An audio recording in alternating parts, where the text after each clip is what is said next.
Hi, I'm your host, Matt Stauffer. This is episode 15 of the 5-Minute Geek Show, which is a twice-weekly show about development and everything around it. It's one topic per episode about front-end, back-end, mobile, project management, design, whatever. If it's geeky, it fits. Today, we're going to be talking about Twitter following. Social media, because social media isn't navel-gazing enough as it is. We're actually going to have a whole 5-Minute Geek Show about it. Whole meaning 5 minutes. So here's the thing. When you want to promote yourself via Twitter, there's a whole bunch of different methods, and some of them are totally scuzzy, right? They're buying followers. By the way, every single time someone follows me, I have this kind of metric that I'm trying to figure out, okay, is this someone I'm going to follow back? Do I know them in person? Okay, well, that's a really good indicator. Are they some famous person or someone who is really influential, someone whose tweets I'm clearly going to benefit from? Okay, great, go ahead. But when they're not, somebody follows me, I don't know them personally, they're not famous or whatever, how do I judge whether or not I'm going to follow them back? And you might all think I'm a horrible person and unfollow me after this, but what I do is I go for a combination of, who are they, what do they write about, what do they tweet about, and have other people been able to find value in what they do?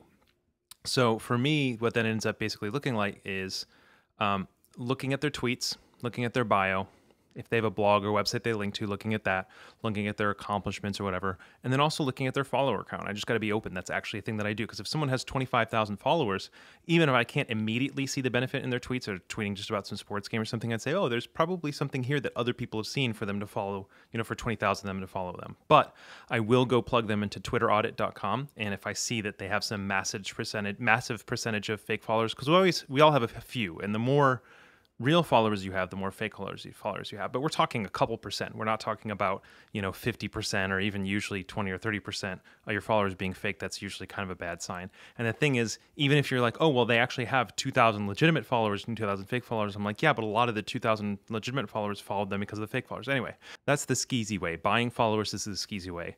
And then the other way, the total opposite end, is what I tend to do. And I'm like, look, I'm only going to follow people I know. I'm never going to do anything that's going to promote myself on Twitter in any way, shape, or form. And the skeezy way also, I was like begging for retweets all the time and, hustling hashtags, because a lot of people are on it. There's just a lot of bad ways to do Twitter. I want to stay away from those. But the far other side is like, I'm so scared to ever do that. I'm never going to do anything of the sort. I'm never going to promote myself. I'm never going to try and follow people in hopes that I might get follows back or anything like that. I'm just going to be pristine. And that's kind of what I've tried to do. I've been so kind of idealistic in my kind of like, hey, I'm never going to promote anything, that often it's hurt me. It's hurt my personal brand of Matt Stauffer. It's hurt my Titan brand of Titan Co. And it's hurt the brand of my particular apps. Whether it's in social media or something else, I'm bad at marketing and advertising.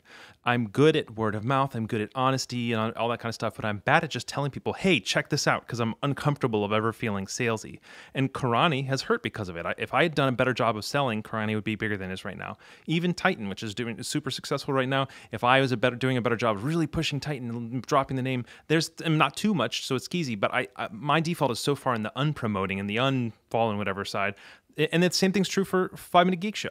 The 5-Minute Geek Show has probably 100 followers on Twitter, which is great. I'm super excited. It has more than me. That's amazing. But I look at some other folks who are doing this and they're like, well, why don't I just go follow everybody in my industry? Or maybe just follow everybody who follows me? Because every single time you follow someone, you get a little bit of that kind of potential for the follow back. Now, I just talked for 4.5 minutes of the nuances of following people on Twitter, which makes me want to shoot my brain. Like, this is the most kind of self-serving, crazy. You can't believe that I just talked about this for 4.5 minutes.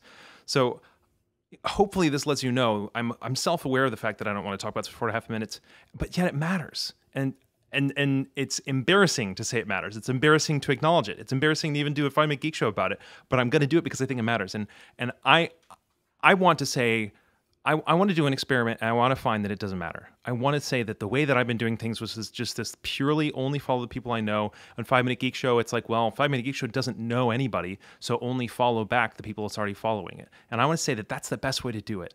But I think it's not necessarily. And I think that if, for example, if the 5-Minute Geek Show Twitter account were to go follow everybody who follows me on Twitter, that's it. They know who I am. They've already seen me tweeting about it. If it just goes and follow those people, I think we're going to see an immediate jump in growth. And I think that that's not without integrity, because I really can justify it. So I'm going to go try it. This is my experiment for episode 15. I'm going to report back in episode 16. What happens when the 5-Minute Geek Show only follows people who follow me, which means they've seen 5-Minute Geek Show stuff, they may be interested, and they don't have to follow back. And it's uncomfortable to me to do it. It's uncomfortable for me to plan it, but I want to at least try it. And I want to see, and I want to be able to come back. I want to be able to come back and say it didn't do anything, but I think I'm going to come back and say more than my default is actually okay. So that's it. That's what we're talking about. I want to hear thoughts about what is and isn't appropriate, how in doing kind of Twitter promotions and other on promotions and stuff like that, social media, and what are your metrics for whether or not you follow somebody back, or what promotion type of self-promotion is good and what type isn't. So that's it. Thanks for listening to the 5 Minute Geek Show. We're at 5 Minute Geek Show on Twitter, the number 5, so you should go follow. 5minutegeekshow.com, FIVE, and you could subscribe to us on iTunes or via RSS. And also, if you like the show, it'd be really fantastic if you share it with your friends and rate it on iTunes. And this is something I didn't say last time. Of course, there's a video version of this as well. You can go subscribe on YouTube. But I'm recognizing that the audio version is kind of being a lot more successful. So that's why I'm kind of leaning these encouragements in the audio direction. So that's it. And thanks. Until next time, I'm Matt Stauffer. Say 5 Minute Say 5 Minute Geek Show. Geek Show. Good job.